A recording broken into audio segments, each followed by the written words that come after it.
Físico, gerente de supervisión y fiscalización en el COPI. Escuchemos. Premio, agradeciéndole al día por esta plataforma de reconocimiento de tantas iniciativas que se generan dentro de las entidades públicas. En el caso particular de nosotros, nuestra preocupación está asociada directamente a la previsibilidad. En el caso de las entidades públicas, una función muy importante para garantizar el cumplimiento de la ley es la fiscalización. Sin embargo, no le damos la debida atención, especialmente a lo que corresponde cuando algún administrado merece una sanción.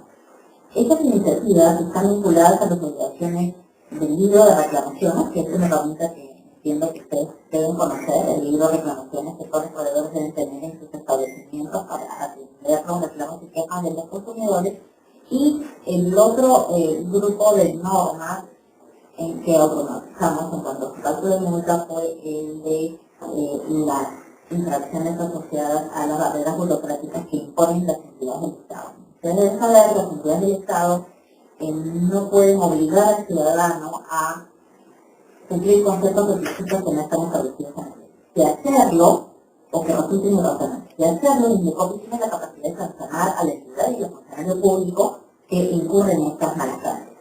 Entonces, lo que hicimos a nivel de la gerencia de supervisión y fiscalización es, en ambos casos, tanto libros de reclamaciones como barreras burocráticas, desarrollar regímenes sancionadores que estén vinculados a aquellos factores que son los que deben ser evaluados al momento de poner la sanción.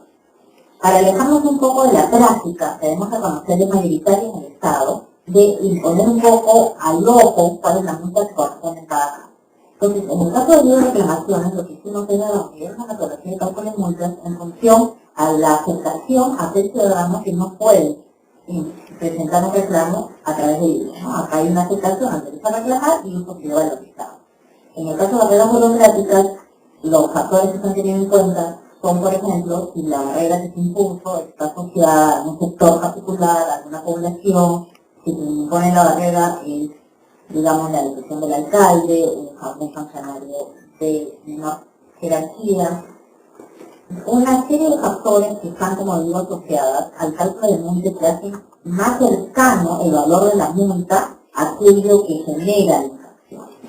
Y de esa manera, lo que tratamos de hacer es realmente dar un monto que realmente sea justo y que corresponda y que contribuya con el objeto de la sanción, es castidad y disario. Pero no solamente nos quedamos con el tema del desarrollo de la población de cálculo, sino que precisamente por el tema de previsibilidad es conveniente que estas se trasladen al ciudadano, que aquel que puede ser objeto de una sanción pueda conocer cuál es la sanción que le correspondería imponer o recibir en caso de incurrir en una conducta infractora. Y por ello desarrollamos estos aplicativos automatizados de cálculo que consiguen estos factores a los que he hecho referencia y a través de la web cualquier ciudadano puede acceder a ello y hacer un cálculo de acuerdo a las características particulares de su caso y determinar cuánto podría ser aquella multa que le correspondería. En el caso particular del INDECOPI, esto es mucho más necesario porque nosotros realizamos una función sancionadora descentralizada, ¿no? Tenemos, en el caso de barreras, 13 comisiones a nivel nacional, que son las que imponen sanciones por temas de barreras burocráticas, y en el caso de protección del consumidor son 16 comisiones a nivel nacional, con lo cual es muy probable, altamente probable, que situaciones con las mismas características se sancionen de manera diferente. Entonces, un poco también para minimizar el efecto que puede tener esta forma que tienen de copia de trabajar de manera, como digo, descentralizada en cuanto a la obtención de sanción, es que pusimos a la disposición estos aplicativos automatizados a los que accede cualquiera a través de la web, como repito, y que son muy fáciles de utilizar. A continuación quisiera dejarle la palabra a Carolina para que nos cuente el premio que recibimos por fiscalización. Muy buenos días a todos. Mi nombre es Karina Montes, su trabajo fue una tesis en la gerencia de supervisión y fiscalización del COPI.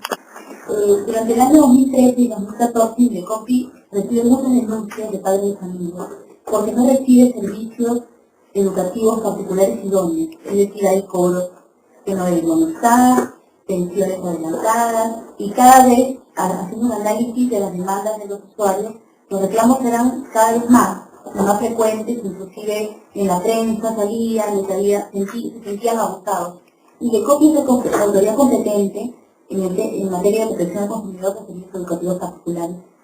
Nosotros teníamos que realizar nuestra función de fiscalización, pero encontramos que la tasa de incumplimiento era cada vez más alta. O sea, efectivamente, había incumplimiento de los colegios particulares y eso no permitía que se preste un servicio adecuado. Entonces decidimos que la idea de nosotros no es fiscalizar ni multar, sino crear en el administrado, en este caso en los colegios particulares, el conocimiento que les permite tomar una decisión adecuada y no incumplir.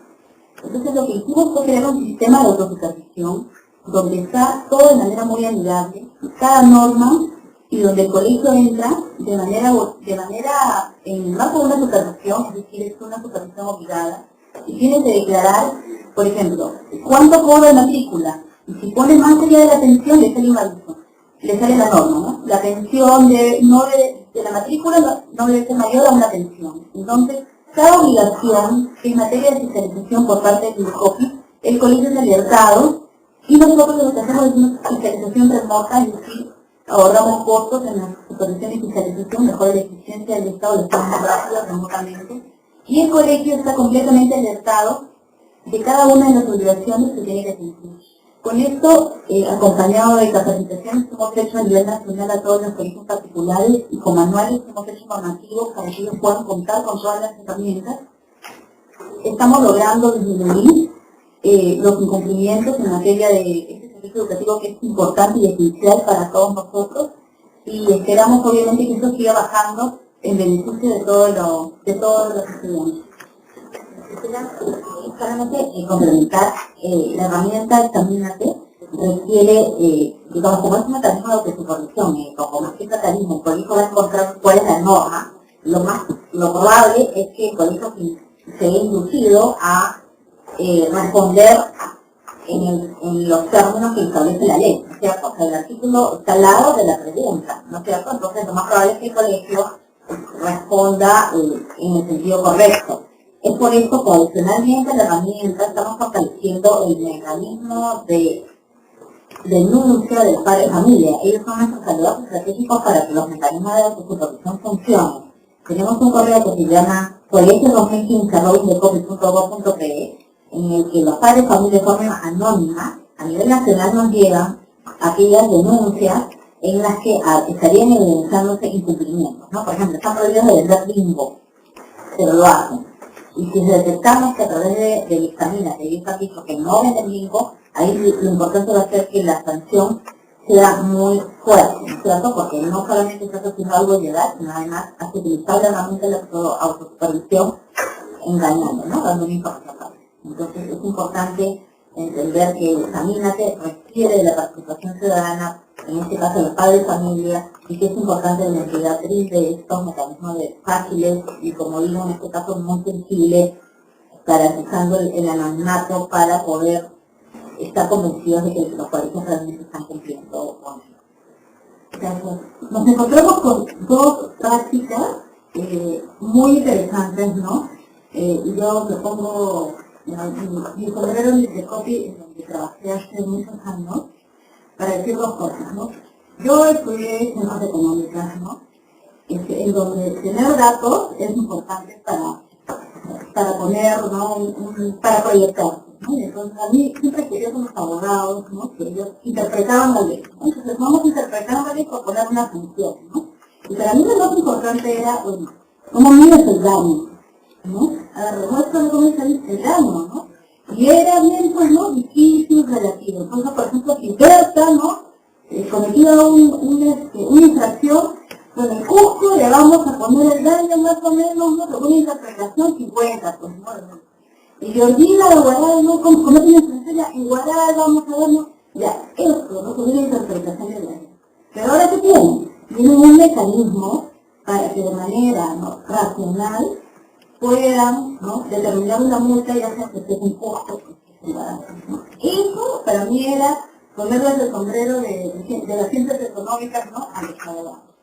Y por otro lado, la práctica de examínate es un apoyo, yo digo, ahorita, replicabilidad, ¿no? Porque a mí cómo me gustaría tener un balotario que me diga que si voy a abrir una licencia, quiero tener una municipalidad, una licencia de funcionamiento, voy a tener un aplicativo en donde me diga cumplo, no, una autoevaluación antes de presentar mi solicitud, ¿no? Eso genera predecibilidad al momento de ser fiscalizado, pedir un determinado certificado. Allí es donde está, ¿no?, la riqueza de estas dos prácticas, ¿no?, que creo que espero, ¿no?, que sirvan de referencia a muchas otras instituciones. Bueno, ahora doy paso a los representantes del Ministerio de Interior y de la Policía Nacional, por favor. Muy buenos días, muchísimas gracias. Para nosotros es un honor estar aquí con ustedes presentes y para poder explicar